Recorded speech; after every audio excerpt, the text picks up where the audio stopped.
SABC News, independent and impartial. From an African perspective. Thank you, Tabby. So it's 7:06 Central African Time, and you're listening to Africa Rise and Shine, coming to you live from Johannesburg in South Africa.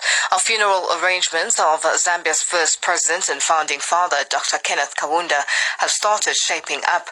Zambia's Vice President, Inonge Wina, has announced that former President Kenneth Kaunda will be buried on July the 7th, 3 weeks after his death. He died last week at a military hospital in Lusaka.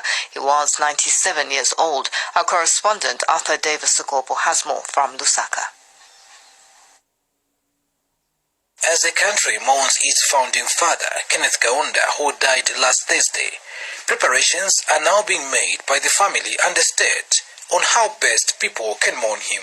Vice President Inonge Wina Monday announced some critical components the country has to undertake under this 21-day national mourning to the day of burial. Mrs. Wina outlined that the family has asked that the body of the departed former president be taken to all 10 provinces of the country so that people could pay their last respects starting Wednesday, 23rd June. The vice president has however revealed that even as the body gets to all provincial centers in the country, there will be no body viewing as to avoid the spread of COVID-19 as a global pandemic is rife in Zambia today.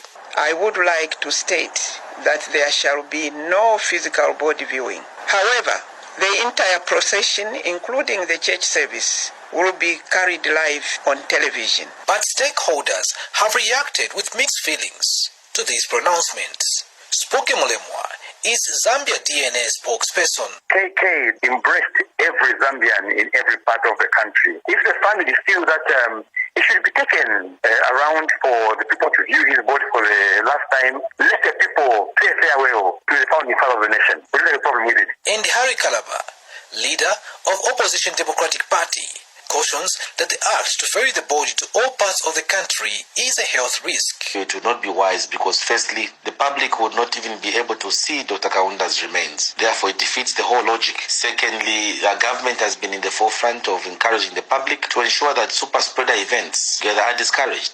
With this event, which government is trying to promote, it will mean that people will want to force themselves, and therefore COVID inevitably will be multiplied. The monies maybe which we should have been using to take Dr. Kaunda around could be used to amplify the efforts that our frontline workers are putting in, and that is giving them more resources.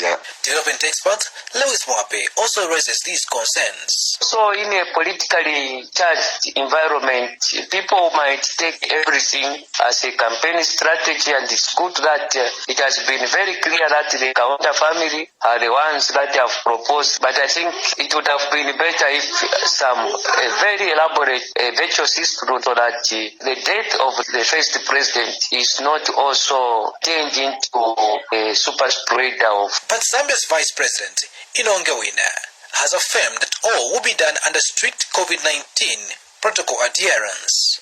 Considering that the country is election charged for 12th August election poll, some commentators on social media fear the whole process will be turned political, an aspect Zambia DNA spokesperson Spoke Mulemwa trashes. Those who are saying the government want to gain political mileage are definitely off the mark. There is no political mileage to gain from this. People are heartbroken here. After the body of KK, as he was fondly known, goes round the country, a state funeral procession will be held in Lusaka on 2nd July 2021, where all dignitaries, including the international community, will attend.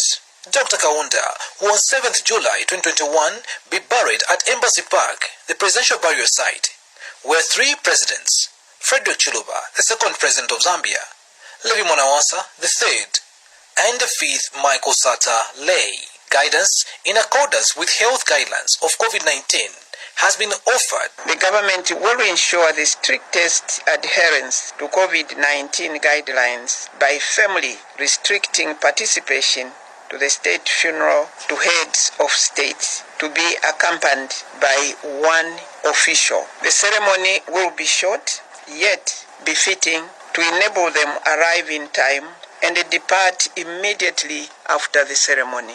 Zambians continue to mourn their fallen hero in peace regardless of political, regional or ethnic differences. Arthur Davis Scopo, reporting in Lusaka, Zambia.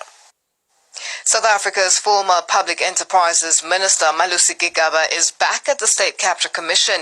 He is testifying about the involvement of his former advisor, Siyabonga Mahlangu, in the appointment of executives and board members of state-owned companies. The commission heard that Mahlangu